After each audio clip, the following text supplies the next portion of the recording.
নমস্কার বন্ধুরা, আজকে 11th নভেম্বর 2025 and 11:11 মানে ম্যানিফেস্টেশন এনার্জিজ আজকে ভীষণভাবেই স্ট্রং আছে। তো আজকে এই স্ট্রং ম্যানিফেস্টেশন এনার্জিজের দিনে ট্যারো কার্ডসের তরফ থেকে আমাদের জন্য কি গাইডেন্স আছে আসুন আমরা কুইকলি দেখে নিই যে ট্যারো কার্ডস আমাদেরকে কি গাইড করছে, কিভাবে আমাদের থটস থাকা উচিত, কিভাবে আমাদের অ্যাকশনস নেওয়া উচিত অ্যান্ড কিভাবে আমাদের রিলেশনশিপসকে ম্যানেজ করা উচিত, হেলথের জোনেও কীরকম আছে। ওভারঅল একটা গাইডেন্স আমরা ট্যারো কার্ডসের তরফ থেকে 11:11 এর পাওয়ারফুল ম্যানিফেস্টেশনের ইভেন্টে আজকে আমরা কার্ডস থেকে চেক করে নিতে চলেছি। তো আমি এখানে 3টে কার্ড পুল আউট করব।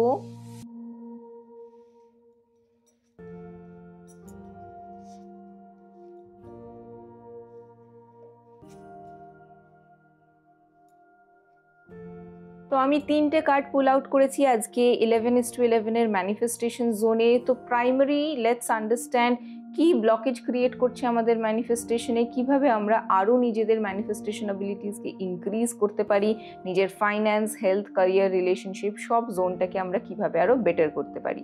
তো ফার্স্ট আমাদের কাছে স্ট্রেংথ কার্ড এসছে, তার মানে যাদের জন্য উইশ ফুলফিলমেন্ট বা ম্যানিফেস্টেশন এখনো হয়ে উঠছে না, প্লিজ স্ট্যান্ড স্টিল। আরও অনেক ব্যাকগ্রাউন্ডে ব্লকেজেস আছে যেগুলোর কারণে কিন্তু এই উইশ ফুলফিলমেন্ট এন্ড ম্যানিফেস্টেশনটা হয়ে উঠছে না।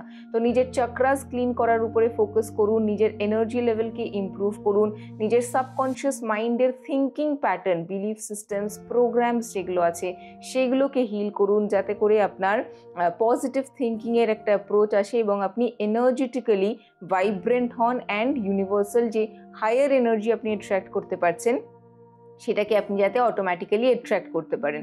অলসো কারোর ক্ষেত্রে পাস্ট লাইফ কার্মিক ডেটস ভীষণভাবে কাজ করতে পারে, পিত্তর দোষও তাদের মধ্যে থাকতে পারে, অ্যানসেস্ট্রাল লিনিয়েজ বেসড ব্লকেজের জোনসও থাকতে পারে। তো সেই অ্যাসপেক্টগুলোকেও যতক্ষণ না আপনি হিল করছেন, যতক্ষণ না সেই কর্মাগুলো রিলিজ করা হচ্ছে, ততক্ষণ কিন্তু পজিটিভিটি বা আপনার ডিজায়ার্ড গোল অ্যাট্রাক্ট করা will be a little difficult. ঠিক আছে, নেক্সট আমাদের কাছে 8 অফ ওয়ান্ডস এর কার্ড এসছে। 8 অফ ওয়ান্ডস ইন্ডিকেট করছে অনেকের ক্ষেত্রেই কিন্তু নিজের কারেন্ট সিচুয়েশন, নিজের কারেন্ট ইনকামের জোন বলুন, কারেন্ট লাইফস্টাইলের দিক বলুন, সবটাই মেনটেন করে উঠতে একটুখানি ডিফিকাল্টি হচ্ছে, একটুখানি চ্যালেঞ্জ হচ্ছে।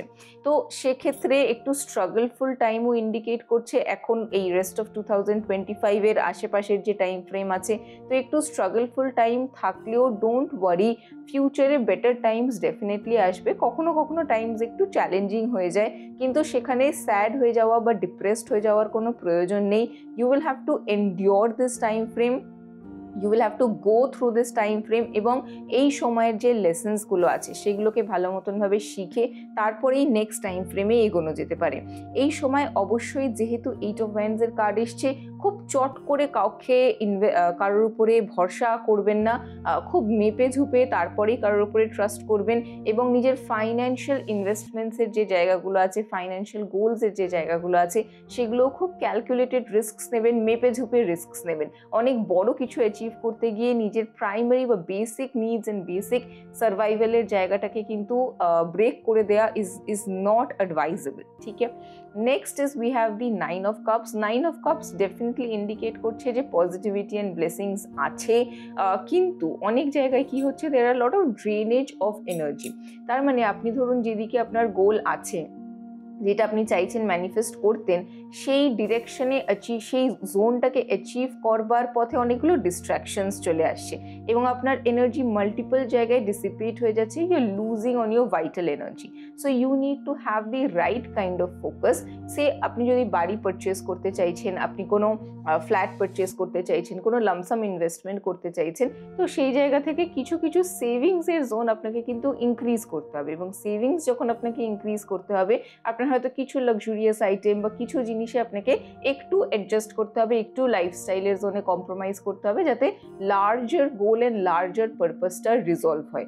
কিন্তু ওভারঅল ম্যানিফেস্টেশনের এনার্জি যাদের ক্ষেত্রেই ব্লকড মনে হচ্ছে, একটা ওভারঅল ব্লকেজের জোন এসেছে যে উইশ ফুলফিলমেন্ট অ্যান্ড ম্যানিফেস্টেশনের পথে অ্যাজ সাচ যেরকম স্পিডে আপনি চাইছেন, যতটা পেসে আপনি চাইছেন বা যেভাবে আপনি চাইছেন সেই গোলসগুলো ম্যাটেরিয়ালাইজ হোক, সেইভাবে জিনিসগুলো হচ্ছে না।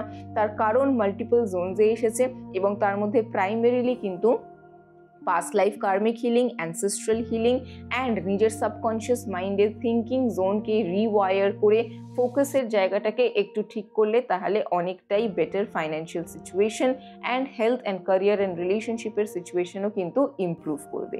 So that is the guidance for 11:11। আশা করি আপনাদের গাইডেন্সটা ভালো লাগলো। যদি গাইডেন্সটা পছন্দ হয় অবশ্যই নিজের ফ্রেন্ডস অ্যান্ড ফ্যামিলি মেম্বার্সদের সাথে শেয়ার করে দেবেন।